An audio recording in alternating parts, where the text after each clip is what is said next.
Ooh, guys, we need to have a very serious conversation. By the way, hi guys. So you mean to tell me that the safety and the well-being of Nigeria as a whole is decided by certain fan supporters? You mean to tell me the well-being of Nigeria is decided by certain Nigerians who make a bad tweet or attack certain faves of yours? That's where we are today?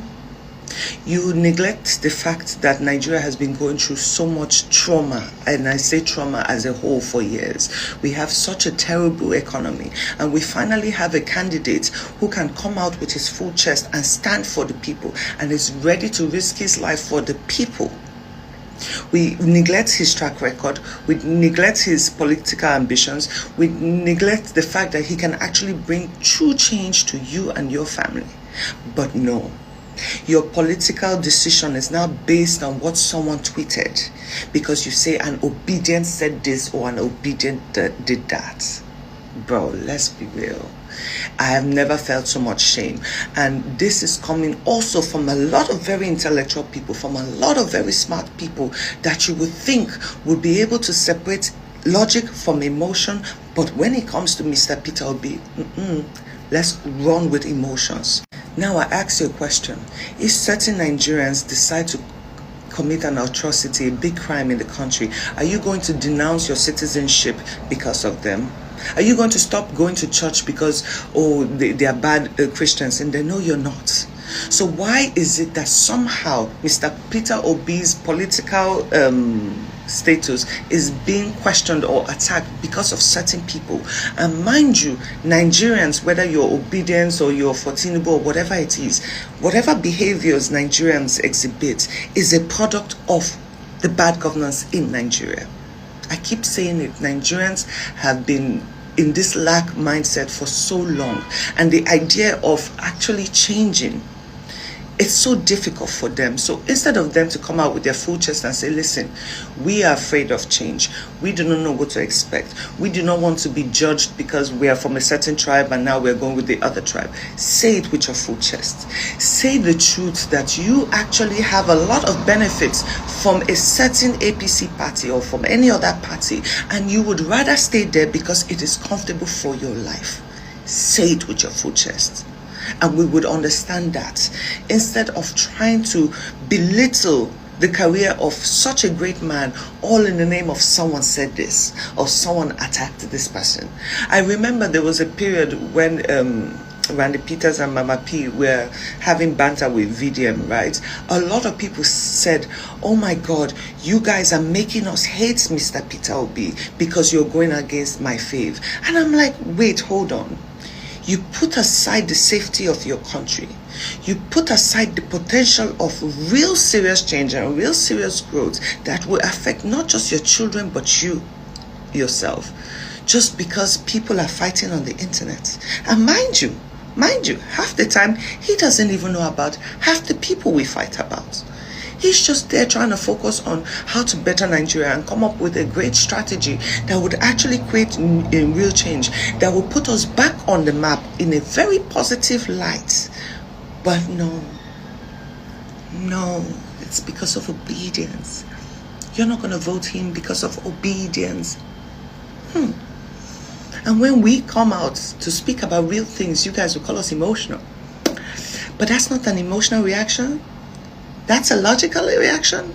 And the funniest part is that this reaction comes from a lot of men, which is so strange. The safety and the well-being of your country is now fully reliant on tweets, on online banter, on vibes. That's where you want to put your country. On tweets, online banter and arguments, and vibes. Mind you, remember this.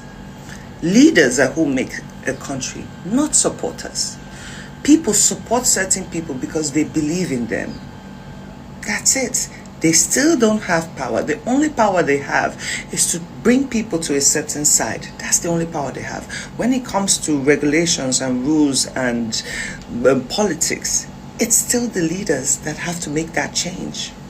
But no, let's settle on vibes. Anyway, go get your voters card. Stop playing. Vote correctly, because whatever decision you make today will affect your future tomorrow. Mind you, it will affect your future tomorrow. Your children will be in lack. They would unalive most of you. They will kidnap most of you. And there is nothing you can do about it. Based on one decision, you close your eyes today because you politically align with certain people and you don't look at the big picture or people's track records. You want to vote based on tribe and personal games. It could touch you now. Anyway, have a nice Sunday. She just said it all. There's nothing to add to that whole thing. Because it's crazy. As grown-up human beings, so people that are supposed to have their five senses, have brain, we stand up and say that, oh, the reason why they don't want to support Peter Obi is because the people online, his supporters online. Are you okay? That his supporters online tweeted, but you are supporting the person that their supporters are killing people. They are coming out on election day and using machete. How do threatening people that they are going to kill them, actually carrying out the threat. Those ones, you are okay with supporting them, or you are okay with them winning. Then you come out and say that the reason why you are, in short, like she said, anybody that you are coming out to the reason, then you don't know what in short, they should not, the PVC that you have is a waste of time. It's a waste of access and a waste of ability to be able to vote. If you're saying that you're looking at someone that his supporters, why can't you be the supporter that make a difference? Why are you focused on certain supporters?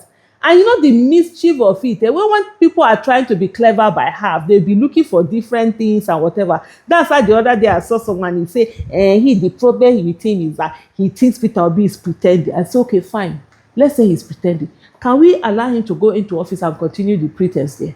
The one that is dealing with you now is not pretending, he's dealing with you. You are hearing well, but you are still ready because you are used to abusive relationship.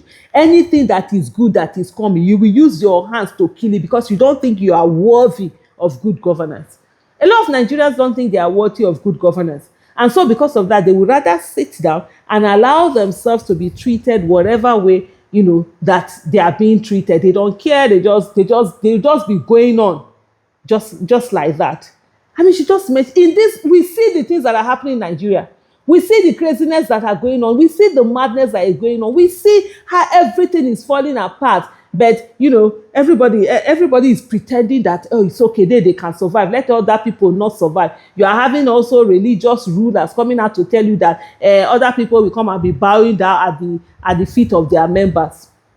Very selfish mindset where people feel, as long as they are okay, let every other person suffer.